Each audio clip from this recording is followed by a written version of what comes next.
let's make this super easy Highland Cow door hanger using items. Most of them are going to be from the Dollar Tree, but I did get this stencil from Hobby Lobby, but I got the wood round from Dollar Tree. You can get a bigger one from another craft store if you want, like Michael's or Hobby Lobby, someplace like that. I'm just going to take it, I'm going to paint it with some brown paint from Dollar Tree.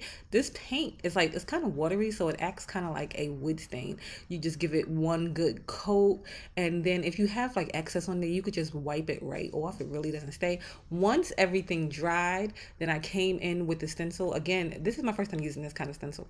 So it's a silkscreen stencil. I brought it because of the little bow that the cow had with it, and then it had all the other little pieces to go around. But this is really great. I did, you don't do it like other stencils though, because I was worried about like it bleeding through, but I do, it's kind of like using your Cricut kind of, if that makes sense, but it has a silk screen, kind of like a silk screen press. But anyway, I took, and first I was dabbing, just a good drag through. Works better because you'll see that it did not come through all the way for the cow, but I had started just dragging it through for the floral type pieces, and that came through so perfectly, just one coat of the white chalk paint.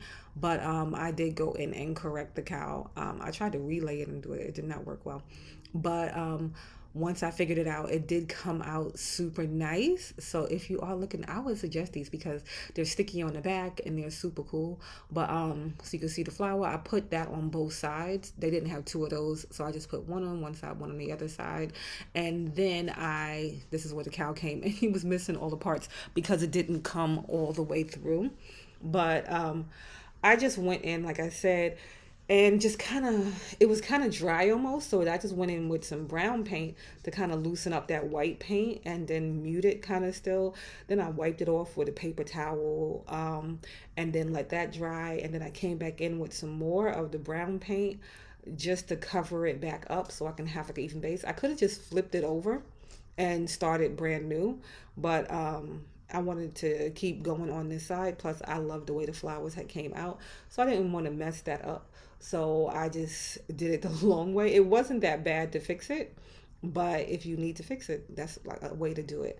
So once that was done, I did come in with some of that brown paint too and just kind of mute down the white. So I just took that brown paint and again, kind of like a stain, just wiped it over once everything was dry. So you wipe it over and it kind of just gives it that distress kind of look too to the white if you don't want that stark white, or you could just use like a beige color paint or something like that too. But I like this look right here.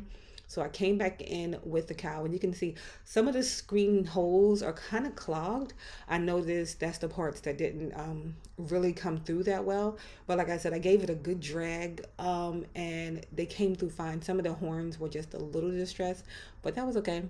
Thought that was super cute too. And you'll take this off too while it is wet, so you don't wait for it to dry or anything like that. You just remove it once you're done putting everything through, and you remove it.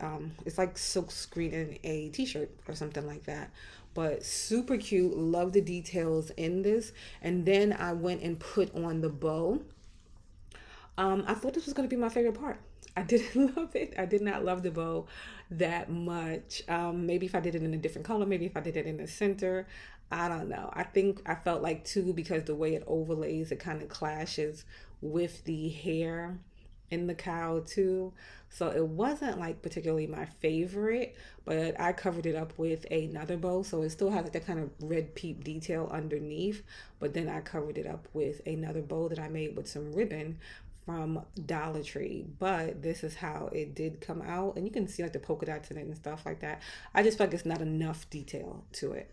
So these are the ribbons that I'm using from Dollar Tree. They have like the cute Valentine's ribbons, but the burlap is in my Dollar Tree is like in the floral type section.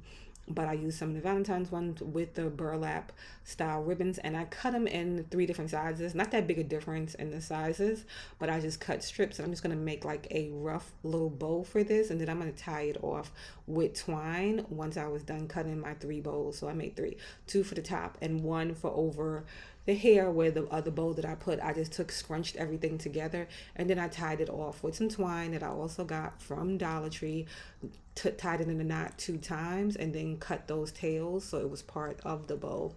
And then that was really it for the bows. Real easy, real simple, but you can make like a real big poofy bow You can get real creative with this. You can do it without the bows. If you don't want, you can put like a cute welcome sign or something. That was my original idea, but the space wasn't really there for the welcome sign because the Dollar Tree wood round is a bit smaller. But I do love these, and they come in squares too. So then I played around with some florals. I was going to use the florals from the Dollar Tree because it kind of has like those spring yellows and stuff in it. But then I ended up using these that I got from Michael's. And you can get the discount and stuff at Michael's. I think it's, 40% off right now on the spring florals, and 80 or 90% off on the Christmas ones, which they had a lot too. So I just took a few pieces of those florals. You can staple these down, you can hot glue them down, whichever way best adheres to your material.